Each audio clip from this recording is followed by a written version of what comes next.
Welcome to the Anime Audiophile Podcast. Enjoy. Sasuke Shinden, Book of Sunrise. Chapter 1 Part 2. The woods were thick. Ivy twined around fat trunks, down to the roots of mossy trees, erasing the border between tree and earth. This particular tree that stretched its branches to the heavens, seeking the light of the sun, was hundreds of years old. But beyond it were young buds not yet grown. Someone was looking down at all. The left eye that barely peeked out from the hair hanging across his face was the supreme Rinnegan. At first glance, the right looked to be a normal eye, but it housed the Sharingan, the Kekakinkai of the Uchiha clan. The man's name was Uchiha Sasuke. At the top of the massive tree, Sasuke looked out at the view in all directions. He had made it through the fourth great ninja war and come back a shinobi of Konoha once more. However, rather than staying in the village, he had set out on a journey. I want to know how this ninja world, how the world looks to me now. He had been traveling for several years, and had seen things he probably wouldn't have noticed when he was steeped in darkness. There had also been times when he looked back gently on the past he had tried to break free of.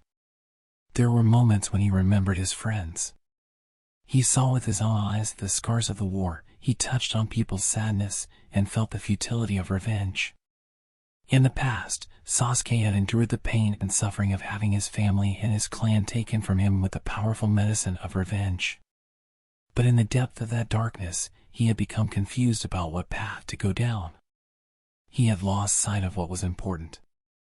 It had taken a very long time to be able to understand and accept that, but Sasuke truly felt it now. He felt the changes in the world as well. The five Kage had moved to make major wars disappear and maintain peace and order. Once, the power of the ninja was used to protect their own countries and to invade and attack other nations. Now, it was being made use of to develop equipment that did not require chakra to instantly transmit information, to maintain medical facilities, to actively communicate with other nations, and to enhance distribution systems, among other things. The world was stepping into a new age of growth. Which was exactly why he could not overlook one particular issue. Otsutsuki Kaguya. The woman who had taken in her mouth the fruit of the divine tree, said to be forbidden, gained chakra, and brought calm to a turbulent world. But she had been consumed by the immense power, and after a time when she ran wild, her own children, Amura and Hagoromo, had sealed her away. That very Kaguya had come back to this world, and Sasuke had, along with his comrades in Team 7 and Uchiha Bido, sealed her away once more. Once the threat that had rocked the world had passed, people rejoiced, but something about it bothered Sasuke. Through Black Zetsu's secret maneuvering to bring her back, Kaguya had linked the people she cast infinite Tsukiyomi onto the roots of the divine tree, transforming them over many years into her personal soldiers. The end result was the army of White Zetsu. Formerly known as the Rabbit Goddess, Kaguya changed somehow after she had freed the world from conflict, so the people connected to the divine tree also came after the peace she brought about. Why, in a world where fighting was supposed to have ended, was there a need to use the infinite Tsukiyomi on people and turn them into soldiers? To play cruelly with those who had power, to control human beings with fear, a number of reasons came to mind, but Sasuke could see no clear answer. He was chasing after the traces Kaguya had left behind to clear away his doubts, but his opponent was the progenitor of chakra. Sasuke might have had the Rinnegan, but picking up her trail was no easy feat to him. Sensing an aura, he looked toward the southwest. When he squinted, he could see something flying in his direction. At first glance, it was a small bird flapping its wings, but circulating in that bird was not blood, but ink and text brought to life by chakra. Sasuke quickly pulled out a scroll, and the bird flew toward it as if called. Konoha ninja-size art of cartoon beast mimicry. The figure of the bird disappeared, and in its place, text spread out on the open scroll. Thinking that he needed to have a more diverse view of the world in order to know Kaguya, Sasuke had recently deliberately begun communicating with Konoha more often, asking them to send him information on the state of the village and of the world. He turned his gaze to the words on the page, thinking it was one of those missives, but his brow furrowed at the content. It was a message from the current Hokage, Itachi Kakashi. Apparently, a large number of ninja from Kirigakure and Kumagakure had suddenly disappeared. There was no sign of a fight, and information was limited, so the Hokage was asking him to contact Konoha if he found anything suspicious that might have been related to the incident. More than 100 ninjas suddenly vanish? If a person was behind it, it was possible that they were a Genjutsu user. In which case, it would be best for Sasuke, with his superior ocular jutsu, to respond. If he used the Sharingan, he might be able to see what other ninja couldn't. At the top of the tree he had climbed to check his direction, Sasuke looked around once more with those eyes. Several clouds of white smoke puffed up into the air beyond the forest he was perched in.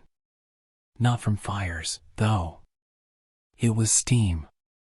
He was that close to Yugakure, a village where hot springs welled up out of the earth, often used as a hot spring resort. It was in the land of steam, which was not far from the land of lightning, and ships always departed from there to the land of water.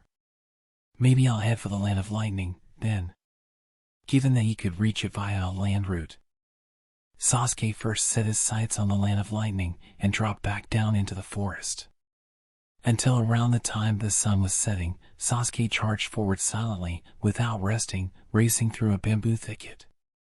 It was hard to jump through the supple, elastic bamboo the way he did with trees. As he moved across ground littered with bamboo leaves to quickly make his way out of the grove, Sasuke thought about the situation. He was still in the land of steam. He wanted to be in the neighboring land of frost by the time the date changed, and then in the land of lightning and the village of Kumagakure the following day. Abruptly, a small settlement came into his field of view. It was the sort of country village you'd see anywhere, but he unconsciously came to a stop. There was not a single light in the village. Although the sun had set, it was too early for everyone to have gone to sleep. And he had also just heard about the disappearance of a large number of ninja. Sasuke closed his eyes for a moment and focused his power in his right eye. When he opened his eyelids, the eye was dyed red, 3 tonal marks visible in it. Sharingan. He looked at the village with that eye. There were indeed people inside the houses, which made ample use of the surrounding bamboo in their construction. But all of them were still like they were holding their breath. Almost as though they were afraid of something. His curiosity piqued, Sasuke took a step toward the village. So you show yourself. You fallen dark thunder. Someone leapt out with a great deal of force from beneath the bamboo leaves. Sasuke looked in that direction to find a balding old man, all skin and bones, charging at him, bamboo spear in hand. His movements were not quick, and he wasn't strong. He seemed to be a normal person with no connection with the ninja arts. Sasuke jumped backward and lightly dodged. But in the spot where he landed, he felt chakra behind him. Water release, rain barrage. The high-pitched voice of a young girl rang out, and countless tiny pellets of water like the icing sugar on a sweet cake flew at him. Sasuke wove signs, took a breath, and brought a finger to his mouth. Fire style, great fireball technique. Fire style was the specialty of the Uchihas. The flames he released enveloped the water pellets of his opponent, evaporating them instantly. What? Water style can be done in by fire style? His opponent shouted, upon seeing her own technique disappear without ever touching Sasuke. He looked over and saw a short girl with a childish face standing there. Chino, get back. Now a brawny man appeared, as if to push the girl Chino back. Kunai at the ready, he tossed it at Sasuke, the tip aiming straight at his heart. It stabbed into the bamboo behind him. Rear up. The oversized grass exploded backward. Wind's changing nature, HM? Sasuke noted. The kunai, cloaked in wind chakra, had expanded the air inside the node of the bamboo and ruptured it. Hey! You youngsters, what are you at? Hurry up and take him down, the old man shouted. What? No one told me he was this strong. Chino frowned and stared at Sasuke. And then she gasped and pointed at his eye. No. No way. Look, Milwaukee. The Sharingan. A surprised look rose up on the face of the large man, who was apparently Milwaukee. Is that real? You listen, you spineless brats. You're gonna be like that, then I'll do it. Dark Thunder, I'll get vengeance for my daughter. Clutching his bamboo lance, the old man charged once more. Sasuke didn't have a chance to even ask what was going on. In any case, he had no choice. He pushed out a hard breath and took his sword in hand. Dai-I-Thi. The old man pushed the bamboo lance forward. Sasuke easily cut the end of it off. With incredible speed, he then sliced the lance into thin rounds up to the old man's hand, before bringing the tip of his sword up against the old man's windpipe. Sasuke pressed the blade against his throat as if to make him keenly aware of the cold sensation of the sword. Heap. The bamboo, chopped down to a single joint, fell from the old man's hand. Droplets of sweat popped up on his dry skin and fell to the ground. W8, brother. Boss. Handsome. Manly. Don't kill the old man. Panicked, Chino came at Sasuke as if to calm him. Not responding to this, Sasuke said to the old man, "You've got the wrong idea." I don't know this Dark Thunder.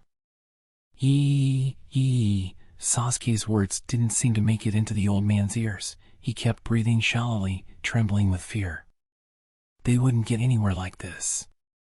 Sasuke moved the blade of his sword the tiniest bit away from the old man's throat. I am not Dark Thunder. What? That's the first time I've heard the name. Sasuke lowered his sword, and the old man crumpled to his knees on the spot. Meanwhile, Chino and Milwaukee looked at each other. IOU. He says it's a mistake. Chino shouted. But the old man IOU moaned, "Shut up. This isn't the time for that. My heart hurts." Released from the terror of death, IOU's body responded with intense heart palpitations. He pressed a hand to his chest and desperately sucked in air. Sorry. That was a terrible mistake for us to have made. Unlike IOU, Milwaukee seemed sincerely apologetic. Although I feel like we would have been the ones to be killed if the fighting continued, I am sorry, Chino added, clapping both hands together in a gesture of contrition. Come on, IOU. You say sorry, too. Still on the ground, IOU turned his face away. It's his fault for coming through Takino at a time like this, he cursed. Oh, damned old man. What did you say? Spurred on by Chino's words, IOU tried to stand up, but he quickly sat down hard again. Apparently, he had thrown his back out as well. He pounded the ground in vexation. NGH. And I thought for sure we'd settle things with the Dark Thunder Gang today. Exactly what is this Dark Thunder Gang? IOU had said he was going to get revenge for his daughter. There was no doubt something was happening here. That story's a long one. IOU, let's go home for now. We have to explain things to the man here. Like a stubborn child, IOU turned his face away. Chino grumbled an exasperated "come on," and then signaled Milwaukee with her eyes. We're going back now, IOU. Milwaukee hauled IOU up off the ground. HNGH, the old man cried. Milwaukee started to walk toward the village, and Chino followed, hands clasped behind her head. Sasuke stared at their backs. Chino looked back to urge him on. Hurry up. This looks like it's going to be a hassle, Sasuke murmured as he moved to follow the three. But then he sensed eyes on him and whirled around. Sasuke surveyed the scene, but there was only the bamboo forest spreading out before his eyes. It was quiet, no sign of any beast. Brother, what's the matter? Chino called out, concerned. Sasuke looked the bamboo thicket over once more before following after her. They brought him to IOU's house. Apparently, IOU was the mayor of this Takino, and his home was remarkably large. Inside were all kinds of items made of bamboo, from everyday accessories to children's toys. So, Takino apparently sells these bamboo crafts to make a living. Chino showed Sasuke the bamboo wicker baskets, skewers, and fishing rods, among other items, off to one side. "Don't go touching things." IOU snatched a skewer from her with a snarl, but Chino wasn't put off in the least. She picked up a bamboo dragonfly and set it flying through the room. Unfortunately, it looked like it was going to land on top of Sasuke's head, but he caught it before it did, and held it up in front of him. "I guess they sell all these in Yugakure. There's a lot of tourists there," Chino noted. "But the prices are too low, so they barely make anything off them." "Quiet, you!" IOU roared instantly. Yugakure was the rare ninja village that was also a tourist destination. And judging from the piled-up baskets and the large number of skewers in the work area, there seemed to indeed be a demand for the items, but life was apparently still hard in this village. Actually, me and Nawaki performed in Yugakure a little earlier. "Performed?" Sasuke raised an eyebrow. "We're shinobi has-beens, traveling performers. We made some real coin in that onsen town. You can really clean up in entertainment there." Chino breathed out, and soap bubbles appeared, one after another. For a shinobi, it wasn't much of a trick, but it was probably well received by the average person. "So, we were heading off to a different area when we came through Takino, okay? We stopped at the store for food, and this old man grabbed onto us. He begged us to help him get revenge, and then cried all over us." They were finally getting to the subject at hand. As if compelled by Chino's story, IOU shouted, "It's all because of Dark Thunder. They're a heartless, soulless, evil organization. They come after tiny villages and pillage them. They kill people for sport. A few months ago, they came after the village my daughter married into, and they killed everyone." So that's why he was talking about revenge. Perhaps remembering his daughter, tears sprang up in IOU's eyes. "We were blessed with children, and then after we got old, finally, my sweet baby girl. She got married last spring. She was going to have a baby soon." Seemingly unable to put his feelings into words any further, IOU gritted his teeth like he was trying to hold back his tears. "He said his daughter was killed and his wife took sick from the shock of it and died," Chino finished. Tragedy begets tragedy, and now only IOU was left. It was a terrible situation, no wonder he had been driven to vengeance. Having silently listened thus far, Nawaki looked pityingly at IOU. Apparently, the people of this area fear this Dark Thunder and live their lives in dread. "Look at the windows." When Sasuke did as instructed, he saw that blackout curtains hung over the windows so that no light leaked out. The people in the other houses likely had the same setup. So that's why they had lain in wait and tried to take down the Dark Thunder group. "Now, you're strong, right? Please, help me." IOU roughly wiped his eyes with the back of his hand as he asked Sasuke for his help, almost throwing himself forward. "What? Isn't that a bit too selfish?" Chino sounded exasperated. "Shut up." IOU roared at her, and kept going without a pause. "I apologize for before." He threw his head down in a deep bow, and then didn't move to bring it up again. Was he planning to keep bowing until Sasuke said yes? Unable to just stand by and watch, Nawaki lowered his voice and said, "I'm not with IOU or anything, but actually, the leader of this Dark Thunder group is apparently saying his master is Uchiha Sasuke.